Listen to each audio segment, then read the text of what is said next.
बताने दो। 5 फुट की थी वाह, घनी गजब लग गई थी सूट काले में। क्या 5 फुट की थी वाह, घनी गजब लग गई थी सूट काले में। और तिरछी तिरछी लगा हुई थी वरण मेरी ओड को, आगे ध्यान करा नहीं धैंट बड़ी नाले में।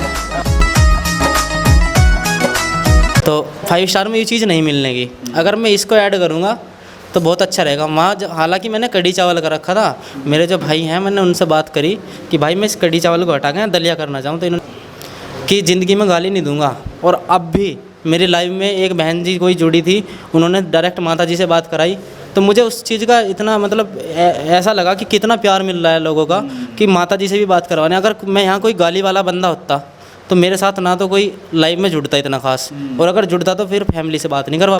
नमस्कार, अनिल प्रसाद के साथ मैं विकी प्रजापति, अनोखा प्रयास यूट्यूब चैनल में आप सभी का स्वागत है। जैसा कि आज हमारे पास नया चेहरा देख रहे हो फ्रेम में, चेहरा देखकर तो पहचान ही गए होंगे, लोगों के दिलों पर राज कर गए सरगुन त्यागी यूपी से आज हमारे साथ मौजूद है। इनसे जानेंगे कुछ खट्टे मीठे और कुछ तीखे सवाल, जिससे लोगों के सामने आपके सामने रूबरू होंगे। नमस्कार सर। नमस्कार भाई साहब, कैसे हो आप? बस बढ़िया है। मौज है? मौज बाहर रोज़ है? बस रोज़ ही मिल रही, मौज ही मिल रही। बढ़िया बात है। तो सरगुन भाई, हम सबसे पहले आपसे ये पूछना चाहेंगे, जैसे आप लोगों के दिलों पर अचानक सडनली राज कर गए, इसके पीछे का क्या राज है? देखो वो तो भोले बाबा की कृपा और लोगों का प्यार है, और मेरी मेहनत भी कहीं ना कहीं है, तो यही है बस। चल रही थी मेहनत अपनी बराबर, अब कुछ दिन से लोगों के दिलों पर छा रहे हैं, लोग प्यार दे रहे हैं, बिल्कुल खुशी है इस बात में। कब से स्टार्टिंग की थी आप शायरी की? शायरी से पहले मैं कॉमेडी वीडियोस बनाता था अच्छा। यूट्यूब पे। तो वो ऐसा हुआ कि मैंने 12th पास की, 12th पास करने के बाद ही मैं लग गया वीडियोस बनाने के चक्कर में।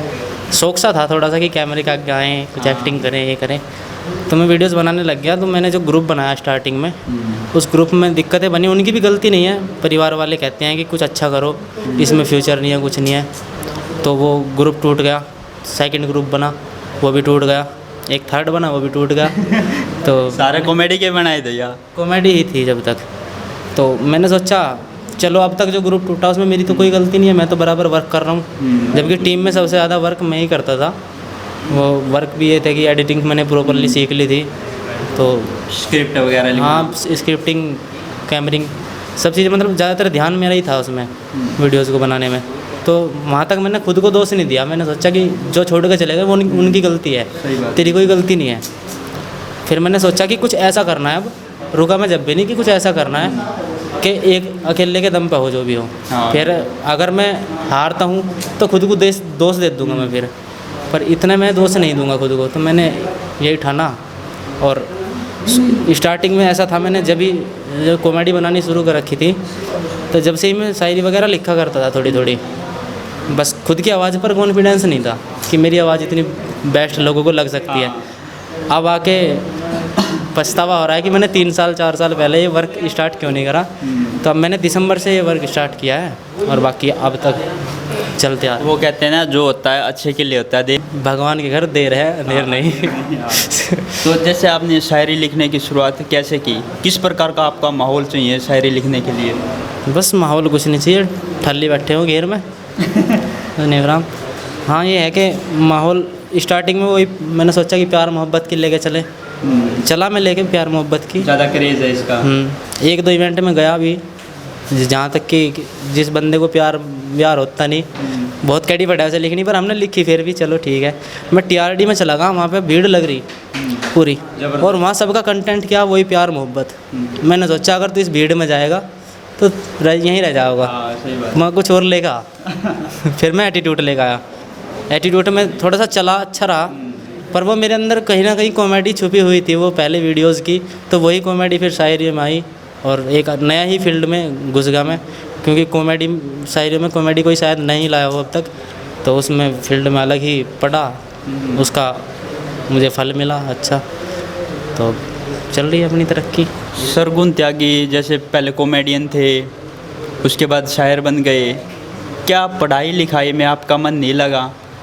क्या शायरी बनना था, क्या कॉमेडियन नहीं बनना था? भाई देखो, पढ़ाई लिखाई की घर वालों की सबसे पहले इच्छा ये होती है कि लड़का पढ़ लिख के अच्छी नौकरी पाए। पढ़ाई लिखाई की तो बात ही है, 9th फेल हूँ। अच्छा, 9th ही फेल? 9th फेल हूँ। बोर्ड की परीक्षा में तो मानने भी 9th ही फेल हो गया भाई। बस मेरा हिसाब ही सबसे उल्टा है, 9वीं में फेल हुआ मैं, तो 9वीं में फेल होने के बाद मैंने फिर से उसी कॉलेज से करी, बेइज्जती खूब सहन करी मैंने। लोग बाग जो है वो कहते तुझे तो इसी कमरे से प्यार है, ये है, बहुत ट्रोल हुआ मैं। पर फिर भी मैंने वहाँ से फिर 12th करी मैंने वहाँ से, और मैं नंबर इतने ज़्यादा लेकर आया कि खुद के मार्कशीट देखते हुए भी शर्म आया कर थी। मैं एक कॉलेज में एडमिशन लेने चला गया बीए का, तो वहाँ पे कम नंबर की वजह से मुझे एडमिशन नहीं मिला। मैंने ओपन से फार्म भर दिया फिर दिल्ली, तो फर्स्ट ईयर में बैक आई, सेकंड ईयर में फिर के बैक आई, फर्स्ट ईयर की क्लियर हुई तो सेकंड ईयर में बैक आ गई। अब फाइनल बच रहा था, वो फाइनल में ऑनलाइन एग्ज़ाम हो गए कोरोना की वजह से, तो वहाँ मेरी जान बच गई, मैं पास हो गया। नहीं मैं क्लियर बताऊँ, वरना मैं तो वहाँ पे भी लौट। मामले में तो आपको कोरोना का धन्यवाद करना चाहिए। धन्यवाद ना भी आता जब भी पढ़ाई का हम क्या कर रहे हैं। पर ये है कि फिर उसके बाद में मैंने घर को कह दिया हाथ जोड़ के, मैं कहा मेरे बस की पढ़ना नहीं है, ठीक है अपना खेती बाड़ी कम है हमारे द्वारा, उसे बोल लेंगे 10-20 बीघे किसी की उगाई पे ले लेंगे, उसे बोल लेंगे हमारे बस की नहीं है। मगर मेहनत मैं कर लूँगा। हाँ मेहनत कर लूँगा मैं, पर मगर पढ़ाई नहीं हो, जो चीज़ है ही नहीं बस की क्या करें।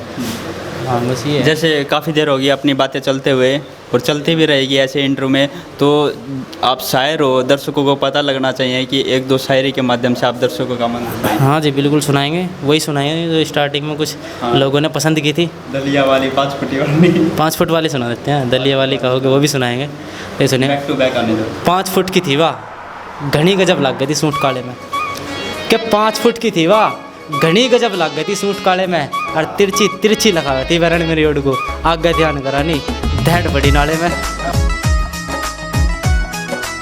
जैसे आप शायरी गाते हो, जितनी भी शायरी आपकी सभी में एक ही ट्यून है, इसका क्या रीज़न है? रीज़न बस कुछ नहीं है, एक मैंने वीडियो स्टार्टिंग में मतलब 5 फुट वाली से मुझे फेम मिला है, पर जो मेरा चेहरा फेमस हुआ है वो पहले एक उससे हुआ है, एक शायरी थी उसे सुनाता हूँ मुझे।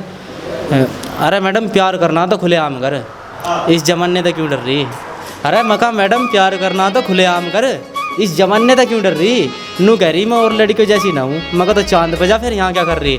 तो ये एक शायरी थी, मैंने ये क्रिएट की, और मैं अपनी लाइब्रेरी में पूरी म्यूजिक लाइब्रेरी में एडिटिंग का जो ऐप्स था उसमें देख रहा मैं कौन सी ट्यून इसमें सेट करूं।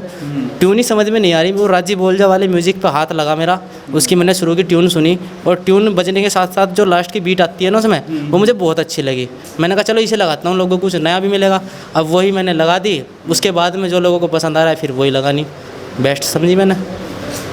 जैसे नई नई शायरी लाते हो आप, दिन प्रतिदिन डेली आप अपलोड करते हो वायरल पे रील्स के माध्यम से, तो आपको ऑडियंस के टेस्ट का कैसे पता चलता है कि आप जो भी रील्स डालते हो वही ट्रेंडिंग में आते हैं आपकी? देखो जनाब, ये तो पता लग ही जाएगा बंदे को कि ऑडियंस को क्या चाहिए, सब पता लगा। मतलब एक दुकानदार कैसे पता लगता है? एक्सपीरियंस है या फिर मतलब लोगों को डिमांड आती है? कुछ इतना खास एक्सपीरियंस नहीं इस चीज़ में, ना ही कोई डिमांड की बात है। मैं लोगों के नज़रिए से सोचता हूँ बस। अब जैसे हम कहीं पे दुकान खोल के बैठ जाएं तो हम ग्राहक के उससे तो सोचेंगे कि हाँ यहाँ किस टाइप के ग्राहक है, तो उसी टाइप में मैं शायरी कर रहा हूँ बस।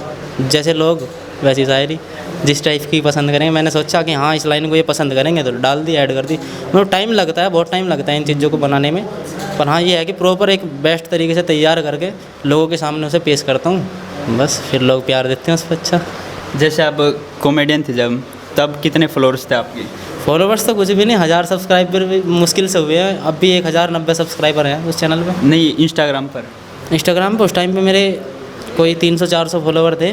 300-400 फॉलोवर्स से अब मेरे ख्याल से तकरीबन 2.5 लाख के आसपास हो रहे हैं अब आपके। उसके बाद मेरी बात सुनिएगा कि 300-400 फॉलोवर थे, तो मैंने सोचा कि गांव में सबसे ऊपर फॉलोवर मुझे रखने हैं। तो मैंने बड़ी बड़ी प्रोफाइलों में जा कर के फॉलो करने शुरू कर दिए लोगों को।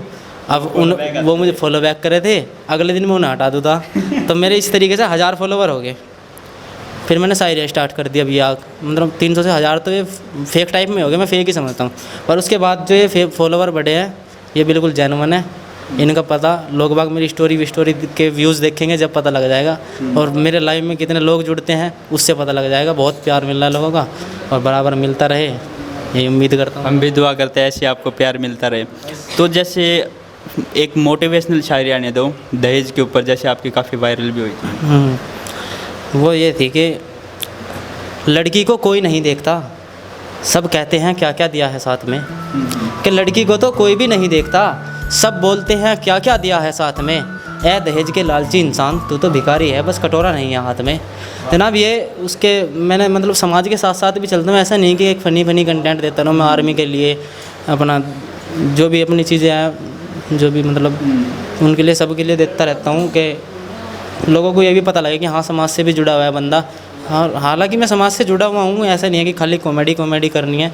एक मतलब जो भी कोई कलम चला रहा है अपनी, तो उसकी कलम हर दिशा में चलेगी, हर तरह चलेगी, पूरे वर्ल्ड में से जो भी शब्द हैं वो खींच कर लाएगी और वो लिखे जाएंगे। बिल्कुल, ये आपकी बहुत अच्छी बात है। आप समाज को देखते हुए जैसे शायरी गाते हो, क्योंकि कॉमेडियन वाहियात शायरी तो बहुत लिखते हैं लोग, लेकिन जो इस प्रकार की मोटिवेशनल शायरी होती है समाज को लेकर, दहेज प्रथा को लेकर, आर्मी को लेकर, ये बहुत कम लोग लिखते हैं। अगर आप समाज को साथ लेकर चलोगे तो समाज आपको साथ लेकर चलेगा। जी बिल्कुल। क्या कहना चाहिए इसके बारे में? बिल्कुल, मैं इस चीज़ को सत्य मानता हूँ और इसी पर ही वर्क कर रहा हूँ, तो लोगों का ऐसे ही प्यार मिलता रहे उम्मीद करता हूँ। बाकी मैं भी अपना वर्क बखूबी निभाता रहूँगा और उम्मीद है अपना मिलता रहेगा। उन लोगों के बारे में क्या कहना चाहोगे आप, जो वही आता शायरी लिखते हैं, जिनका कोई मतलब ही नहीं होता, बस वो अपने इंटरटेनमेंट के लिए लिखते हैं? बस मैं तो ये कहना चाहूँगा, अगर तुम ये ऐसी इस टाइप की शायरियाँ बनाते हो तो फिर उन्हें कहीं अपलोड मत किया करो, क्योंकि वहाँ पर लोग आपको देखते हैं और ना में छोटे बच्चे भी आपको देखते हैं। ऐसा नहीं है कि कोई एज का वो लगा दिया, जैसे यूट्यूब पे सीधा लिख रखा कि 18+ के लिए मेड फॉर किड्स नहीं है, पर फिर भी बच्चे देख लेते हैं क्योंकि आईडी भी बड़ी होती हैं, ऐसा नहीं है। तो सीन ये है कि भाई अगर तुम्हें गाली देनी है तो तुम घर में दे लो, अपने घर में दे लो, अपने घर के राजा बन जाओ। बाकी मैं भी भाई साहब गाली के बारे में स्टार्टिंग में मैं सोच रहा था कि अगर मैं गाली की शायरी बनाऊं तो क्या चल पाऊंगा। मैंने दिमाग लगाया कि ज़िंदगी में गाली नहीं दूंगा, और अब भी मेरी लाइफ में एक बहन जी कोई जुड़ी थी, उन्होंने डायरेक्ट माता जी से बात कराई, तो मुझे उस चीज़ का इतना मतलब ऐसा लगा कि कितना प्यार मिल रहा है लोगों का कि माता जी से भी बात करवाने। अगर मैं यहाँ कोई गाली वाला बंदा होता तो मेरे साथ ना तो कोई लाइफ में जुड़ता इतना खास, और अगर जुड़ता तो फिर फैमिली से बात नहीं करवा पाता वो। और मुझे चाहिए सबका प्यार, ठीक है, मैं किसी एक से खुश नहीं हूँ, मुझे विद फैमिली सब प्यार करें, ये चाहिए बस। सबका साथ सबका विकास। बस मोदी जी तो हूँ नहीं बाबा मैं।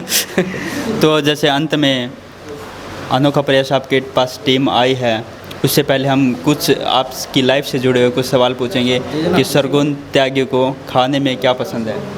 खाने में वही अपनी देसी दलिया तो नहीं है?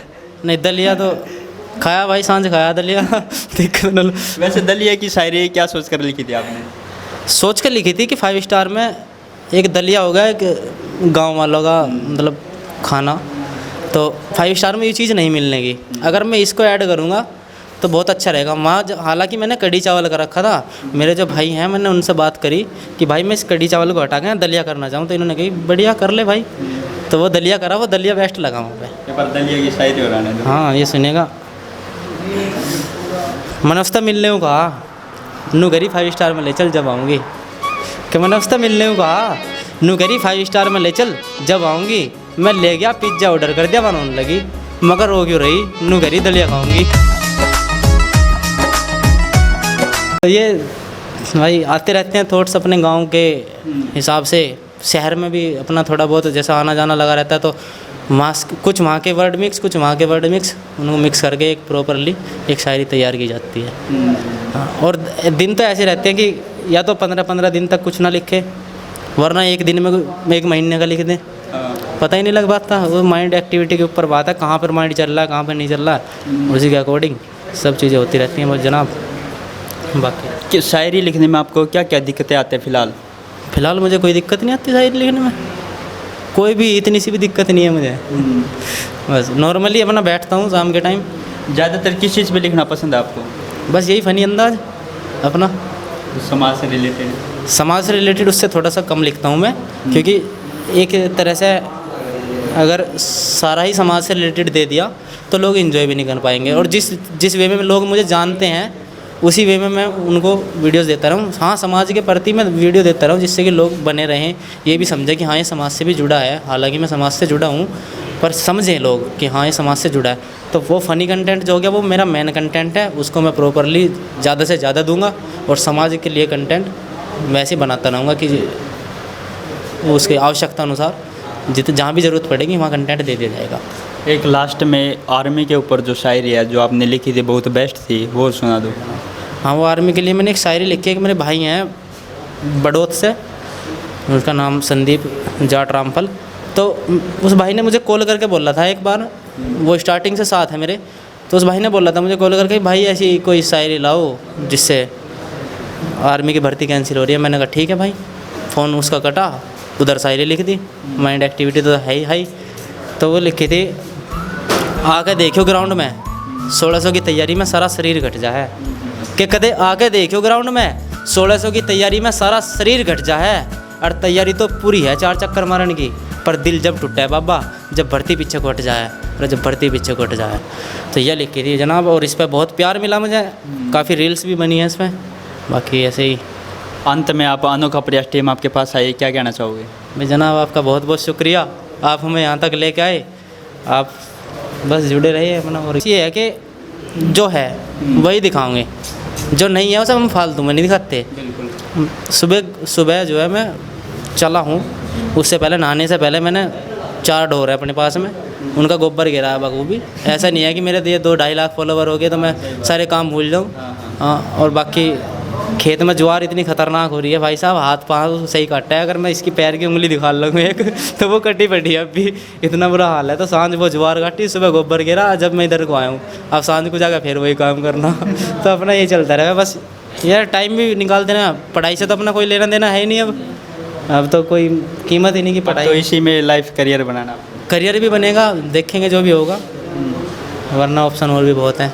खेती बाड़ी आगे को लेकर क्या है फ्यूचर प्लानिंग, क्या फिलहाल आपके? फ्यूचर प्लानिंग तो ये है कि मैं फिर से कॉमेडी स्टार्ट करना चाह रहा हूँ। अभी फ़िलहाल एक मजबूत बेस बनाकर जब चलूँगा, अब ऐसा नहीं है कि फिर से बीच में टूट जाए, मजबूत बेस बना के फिर से कॉमेडी स्टार्ट करूँगा, क्योंकि सिंगिंग में अपना अभी फ़िलहाल कोई लेना देना है नहीं। अगर कभी मन किया करने का तो अब तो भाई बंदे की खुद की मर्जी होया करे, कुछ भी कर सके तो फिर कर लेंगे, अपने हाथ बात है वो तो। ऐसे लगे रहो, मेहनत करते रहो। अनोखा प्रयास की तरफ से आपकी यही दुआई करते हैं हम।